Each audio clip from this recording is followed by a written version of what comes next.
Welcome to the Marketing Mortgages Social for Brokers podcast. Today, I have with me a special guest who is the founder of Mindset Matters. Now, this is Dan. You probably see him if you're watching on YouTube.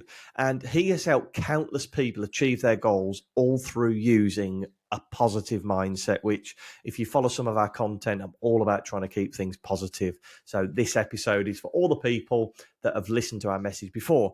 Now, I actually met Dan at a 40th birthday party a few weeks ago, and I was really intrigued to hear his stories because he was telling me about how he'd helped professionals, teachers, people in the footballing world, children, which he's helping now in his daytime job as a pastoral manager, and has even been into prisons to help young offenders between the kind of ages of 18 to 24. And he's helped a lot of people completely flip their mindset. And the reason I wanted to get him on was to get some best practices that you guys that are listening as mortgage brokers can take your business to the next level.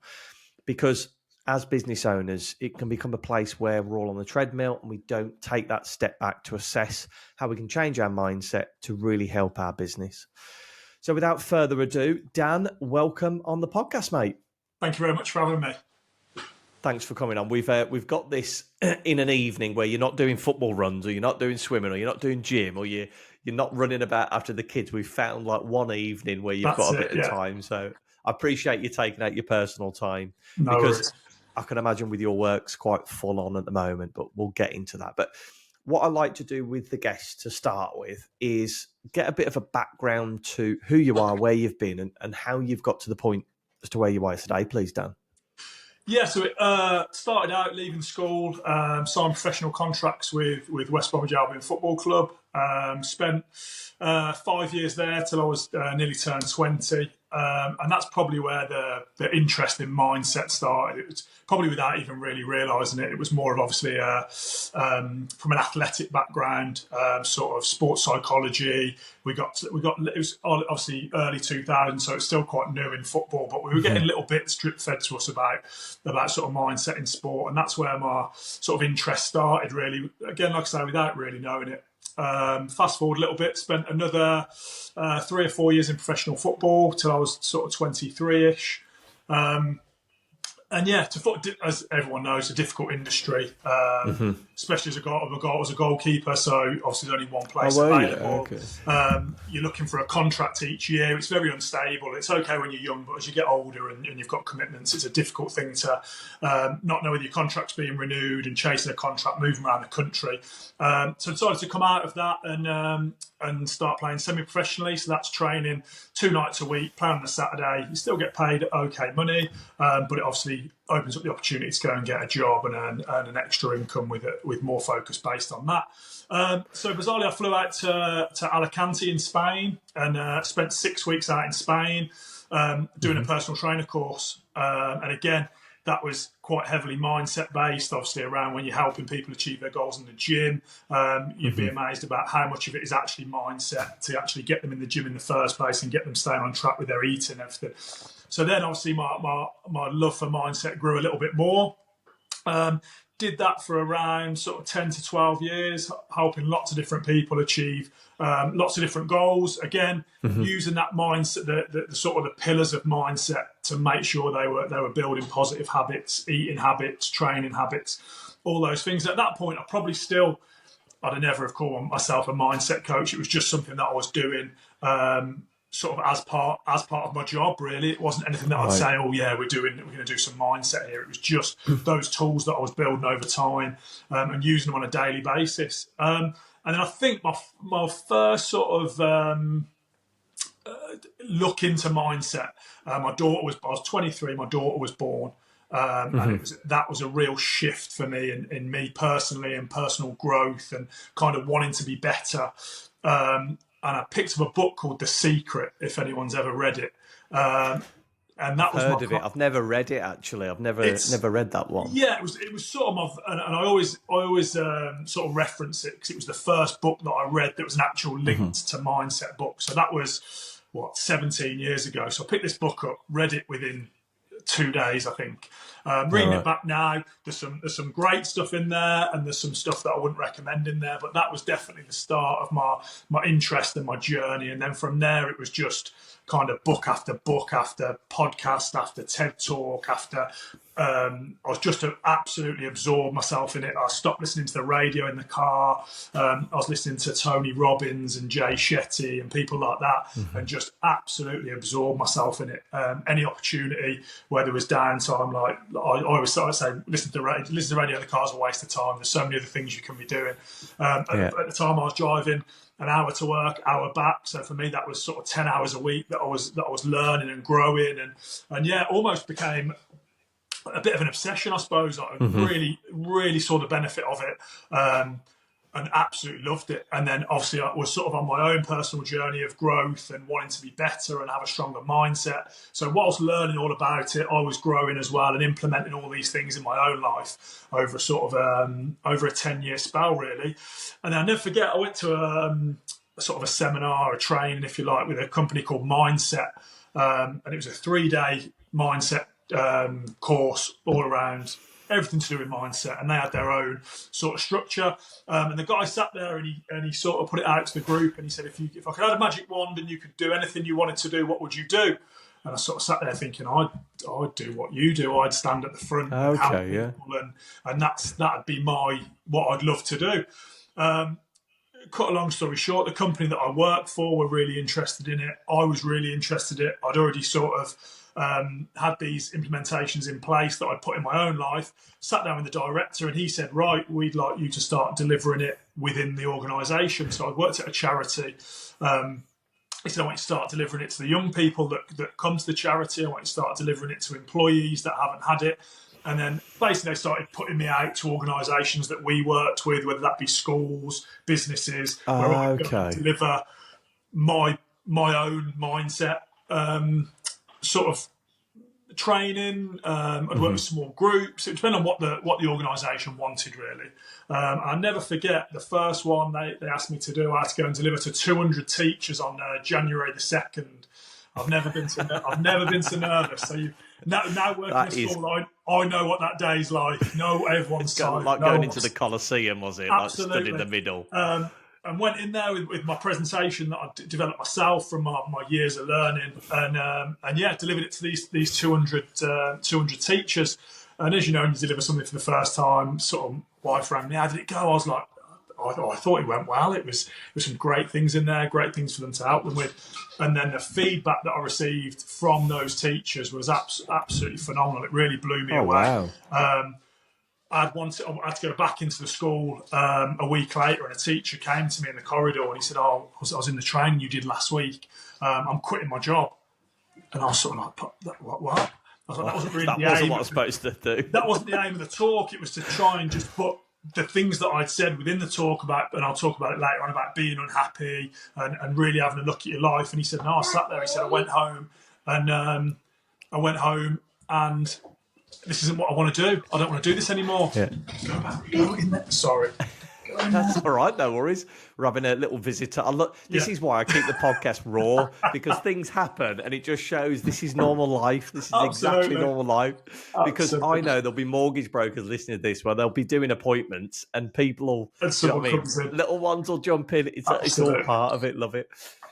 So he actually he actually said, I'm leaving my job because of what you spoke about. Quit his job as a teacher, didn't want to do it anymore. And that was my first talk, and I was a bit like, wow, if I can have this impact on somebody, and I'll be very honest with, and if anyone looks on the Instagram page, there's nothing that I say that's groundbreaking. There's nothing that I say that you won't have probably heard before. It's very common sense based, but when you put it all together and you start to assess and start to grow, you actually like, okay, well, I don't do that, but I should be, and I should be doing that, but I don't. And just sometimes a different voice or how you put it across can definitely change your mindset, change the way you view things. Again, and I'm sort of a product of my own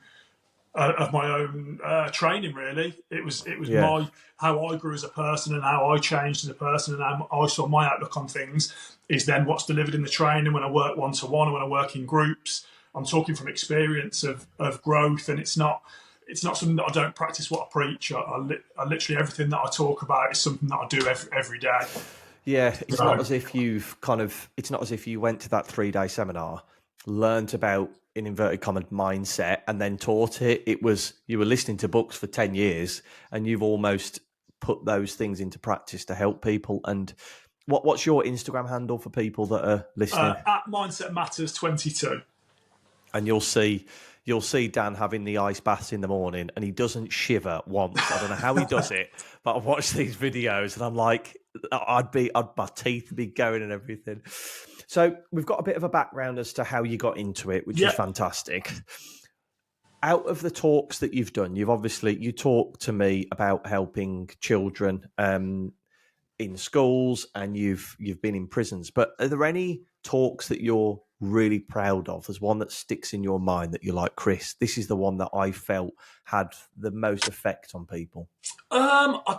It's difficult to say, because obviously you go and deliver, and sometimes it's 150, it's 200 people, and like the guy, if I'd have never bumped into him, I'd have never known that he was gonna go and quit his job.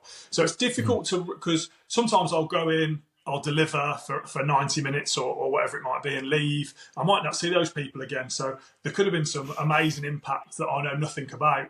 Probably the ones that I've worked, when I've worked with individuals over a long period of time. I remember working with a young goalkeeper who broke into the first team, got in, was doing well, and then hit a bit of a rut, was really struggling. We spent probably about 4 Fridays before games chatting, talking about mindset. He then came through that difficult period and had a fantastic season. Played, I think, 55 games, had an amazing season. So that was one that was quite tangible as well, because obviously he was playing. The figures.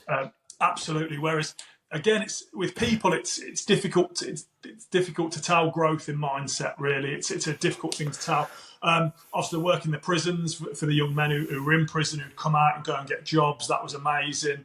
I think probably it's amazing. I love working with adults, but I think for me is when you see it in a young person, because when I think back to it, I was working with a young man today who's I think he's 12. If someone had tried to talk to me about mindset at 12, I'd have been like, "Yeah, good point. What's this guy on about?" But when you get a young person who takes on board these things at such a young age, I always say to them, you're going to be 10 years ahead of most 20-year-olds if you can take this on board and implement some of this mindset stuff. And I don't like to, but my daughter's a shining example of it. Like, adults speak to my daughter and they will say, like, where have you learned that? Where have you? And she's almost, maybe to her detriment, she might come across as she's only 16, but sort of giving adults advice on stuff that I've sort of ingrained in her, if that makes sense. Again, my little lad who just came in, I've got a 5 and 7-year-old this week. I've printed off at work. They've got affirmations on the back of their door when they wake up. So it's, nice. I am positive, I am kind, I am happy. They read it 3 times before they get out of their bed. I feel that they're at that age now where they can start to understand that positive reinforcement will help them have a positive day. So I've implemented it in my own children from a very young age. So I think for me, when you hear a young person start to talk with a more positive mindset, whether that be at school or young people that I've worked with, where the teacher might go, this happened today and he dealt with it like this, and you know that that's something you've implemented and helped them with, not only as a young person at 12, 13, 14, 15, 16, but that's going to carry, that's their lessons they're going to learn, that they're going to carry through their adulthood, that's going to help them when they get jobs, and it's going to help them in their relationships with their parents, when they get into a relationship, when they have children. I think for me, and again, I'll talk about it a bit later on, but the mindset as a full scope, we can talk about it as a kid at school, we can talk about it as jobs, we can talk about it to people sat at home who are mortgage brokers, but it will improve every aspect of your life. I might be going to do a talk about your job, but it will improve your relationship at home with your partner. It will improve your relationship with your kids. It will improve your interaction with your friends. Like, just because I'm talking about work, it's very transferable into every aspect of your life. Really interesting. It's interesting you talk about giving children those adult lessons, and it's talked a lot about this industry that people are listening in the mortgage broker industry, because they feel at school they're maybe not being taught the right things. So teach them about mindset, teach them about finances, how to manage debt. Do you know what I mean? How to manage jobs. That it's almost like we need more of the real life skills. 100%. I think that's exactly what you do. So taking it now into actionable tips, I asked you before we started the podcast, what are the 3 tips you could give somebody that wants to make a mindset shift? What would be the 3 main things you would recommend? Yeah, when you emailed me, I sat down. I was like, 3, absolutely killing me. So I got to narrow it down. I wrote a few down, crossed a few out, started again. The first one for me that I would be looking to do, if that we do with everybody in a group session or in a one-to-one session, is I get them to do something called a life audit. So anyone with a negative mindset will know that it's going to be affecting an aspect of your life. It's going to be affecting your mood, sort of how you interact with people. So what I get everyone to do, when I say a life audit, they write a list of sort of every aspect of their life. So it might be their job, it might be how much they travel, it might be their health and fitness, it might be their weight, it might be basically you break your life down to all these different subcategories. And it can be as long as you want. Also, I've got one that I sort of give people, but I'm like, if there's anything that you do that's not on there, just add that in.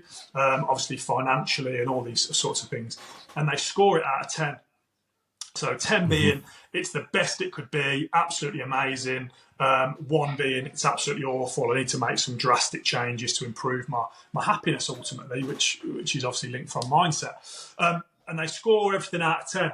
And what that does quite quickly is it shows you the aspects of your life that are going to be affecting your mindset. So if you're scoring your health and fitness a 3 or a 2, you know you need to take some massive, drastic action on your health and fitness. So then on the back of that, then it's like, right, what goals are you setting based on the scores that are low?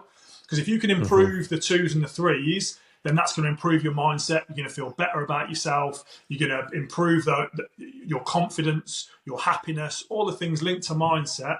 We have to address the things that aren't going well, because they're the things it's not, if you love your job and you're earning X amount of money, then that's not affecting your mindset because you're very happy in that aspect of your life. If you're 5 stone overweight and you don't like the clothes that you wear, that's going to have a massive impact on how you feel first thing in the morning, because you're getting dressed, clothes are tight, they don't fit. You might not be able to run after your kids if you've got young children. So it's just about looking at and assessing your life. Really, it's quite a difficult thing to do. Okay. Sometimes when I say to people that it's not an easy thing that I'm asking you to do, I'm asking you to look at, really delve into your life and look at what's making you unhappy. And that's an amazing starting point for anyone. Before you read a book, you've got to look at what's affecting your mindset and what's not making you happy. Awesome. So audit yourself. Do Absolutely, that audit. Yeah, just do that life audit. That's got another visitor. There we go. And then the next sort of 2/3 that I've gone for is there's a thing, you can see it on the Instagram page, or if you Google it, it's called the circle of control. And basically what it is that inner circle is everything that you can control. So it's your behaviours, your moods, how you speak, how you interact with people. It's basically everything that you have full control over. And what I ask people to do is, again, when and then we'll come on to that a bit later on, but when things aren't going well, what can you control? What is fully under your control that can help your mindset? Can you help the weather? No, cross that one off. It can't be helped. Can you help traffic in the morning if you drive to work? No, cross it off. Can you help what's going on with politics? And no, cross it off. What can you do? What can you make better? That's fully under your control. That's fully under your control. Sorry, mate. That's all right. So yes, we've got the life audit. It's about assessing what we have full control over.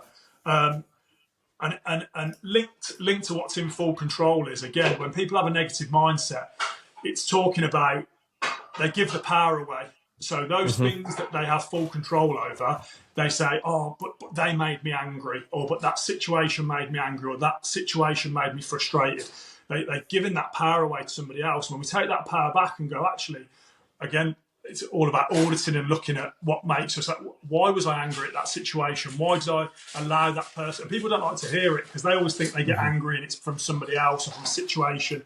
But actually, if we start to reflect and go, right, well, why did that annoy me so much? Why did my kids spilling the milk make me so annoyed. Actually, it wasn't my kid, and this is where I'll go down a rabbit hole, so you'll have to stop me. Why is it my kid spilling the milk made me so annoyed and angry when they're 5 and they've spilt milk, and that's not their fault because they're a little kid. It's not that. It's the bad day you've had at work. It's the argument that you've had with your partner. It's the traffic you've sat in for an hour on the way back from work. It's the bad business meeting you've had. That was just the straw that broke the camel's back.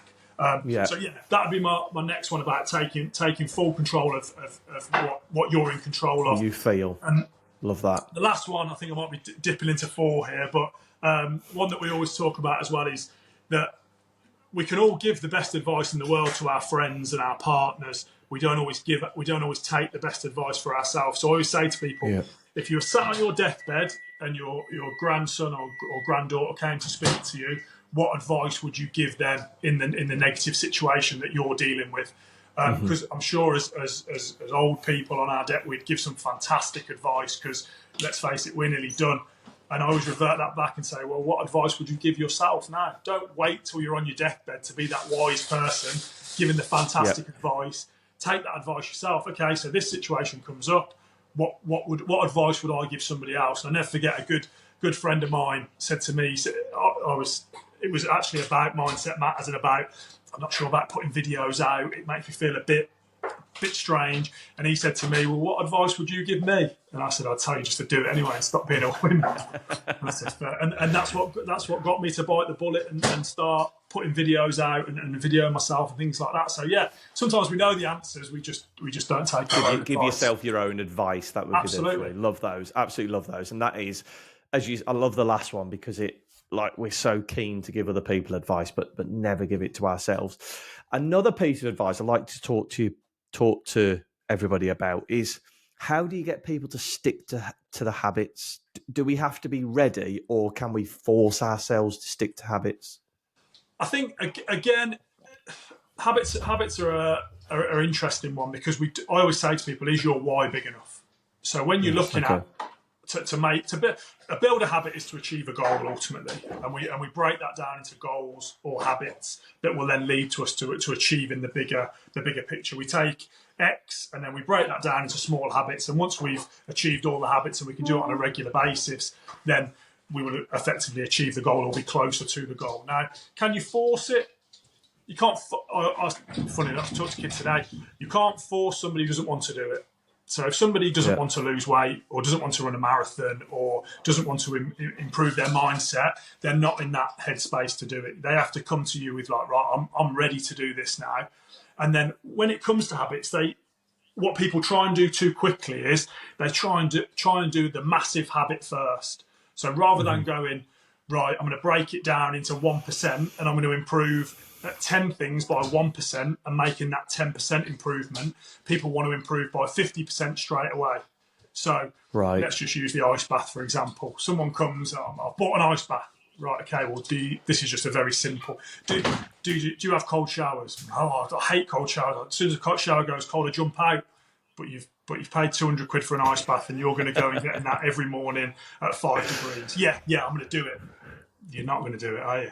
So it's about break. So okay, so with that situation, if that was something someone was looking to do, I'd be like, right, can you do 10 seconds in a cold shower? No, I could do 10 seconds. Okay, cool. Let's start with that. Do 10 seconds for 3 weeks.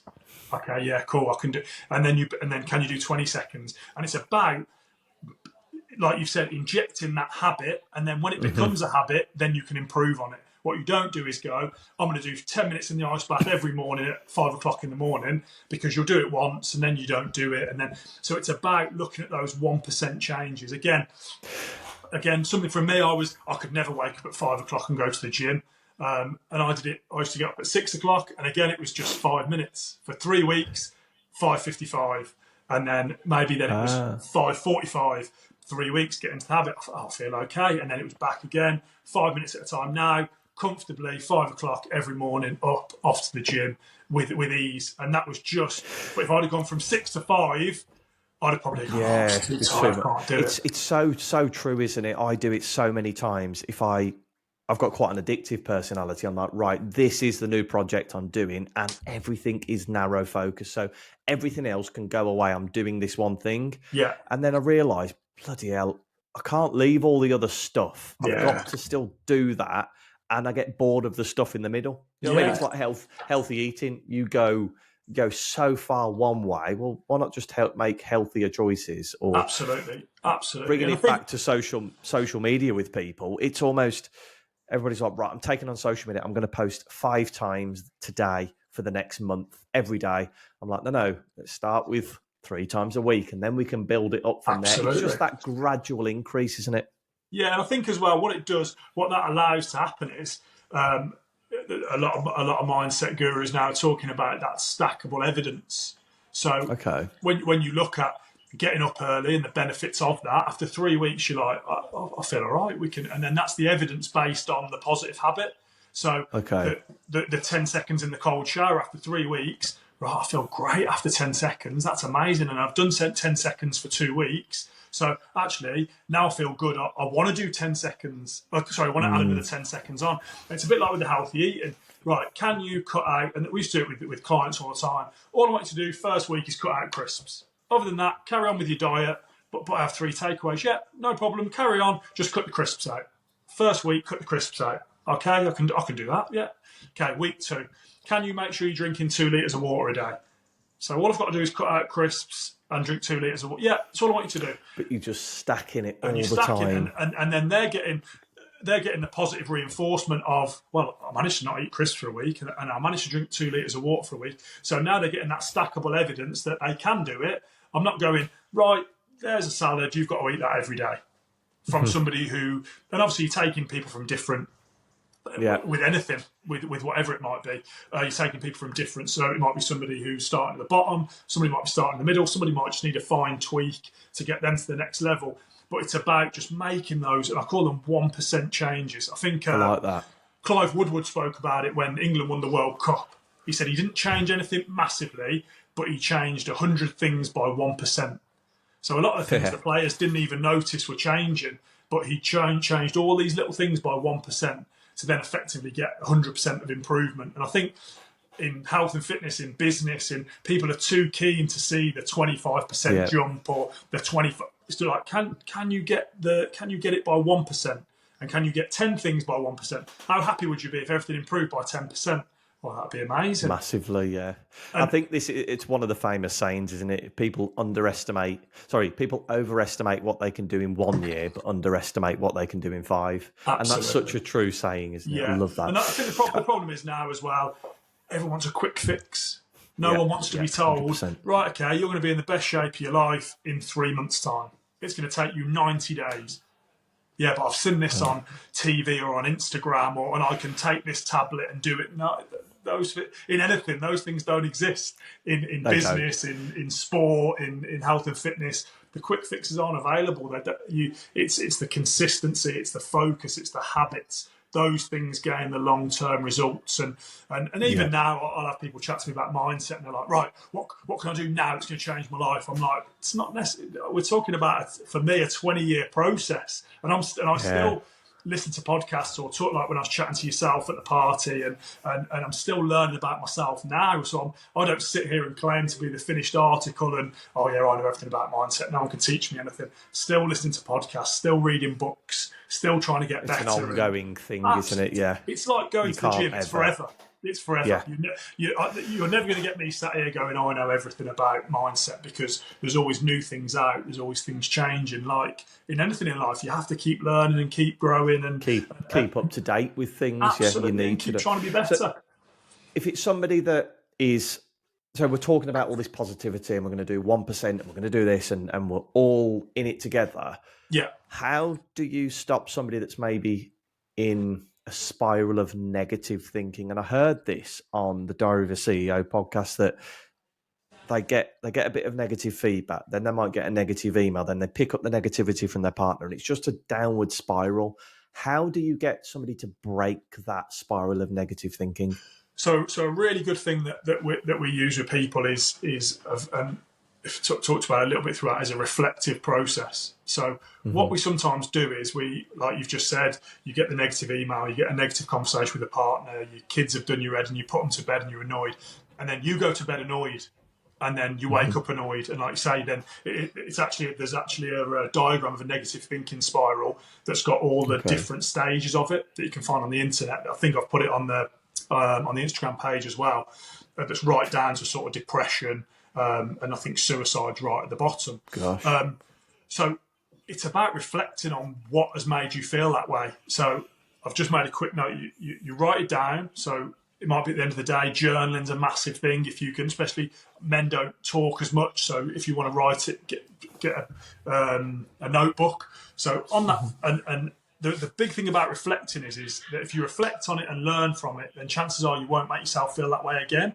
Whereas if we don't reflect on it and we don't learn from it, the next time the same things happens, we feel the same way about it. And that's when the negativity comes in all the time, because we've not learned and grown from the situation.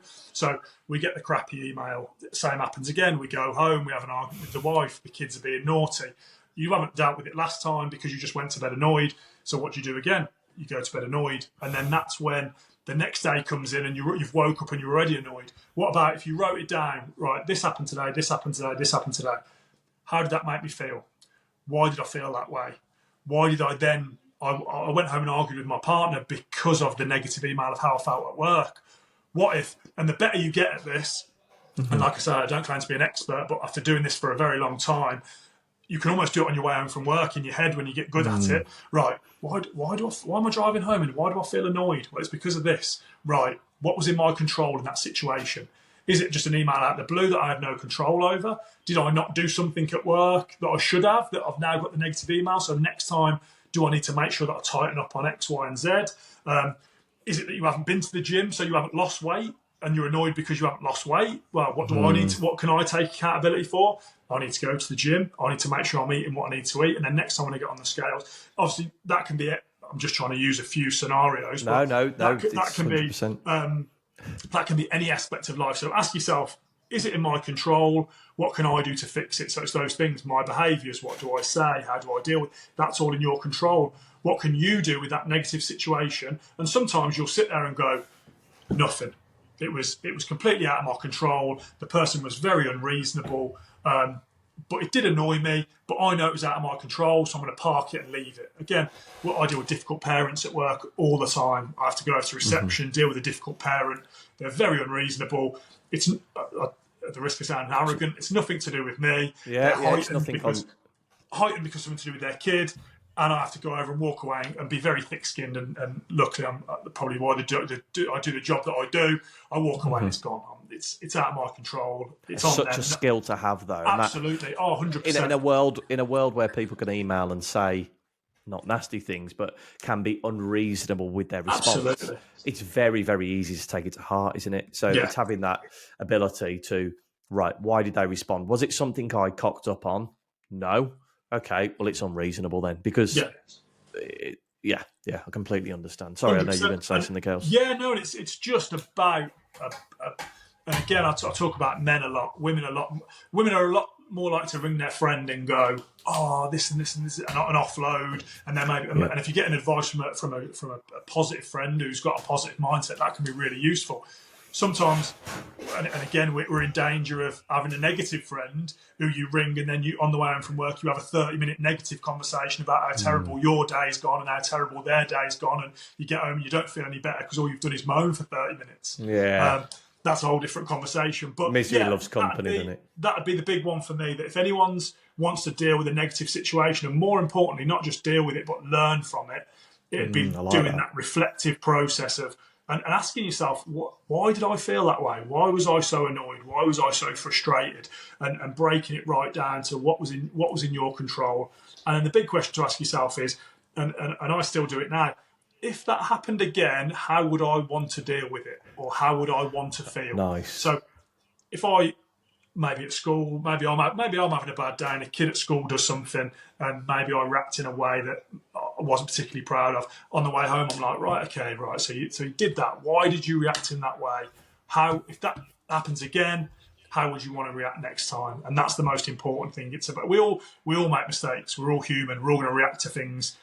Even the best mindset coach in the world, if they're sitting there telling me that they never lose their temper, they're not worth listening to. We all make mistakes. Still, can you reflect? Can you grow? Can you make sure you don't make the same mistake again? Fantastic. And you deal with it better next time? And that'd be the big thing for me. I think just a reflection, learning and growing would be the three things for me to do. Love it. Dan, thank you so much for your time. You've been through so much today, and there's loads that people are going to take from that. As a thank you, we like to donate £10 to a charity of your choice. Which charity would you like us to make the donation to? So, it was a charity that I played in a charity football game for a couple of weeks ago, a charity called Man Up. So it's a charity that focuses on men's mental health, and it offers free counselling, all these different great things for men as a suicide prevention. Really, we spoke to a couple of families who have lost people, and it was just one that sort of tugged on the heartstrings a little bit and really made you think that to have that support for people is really important.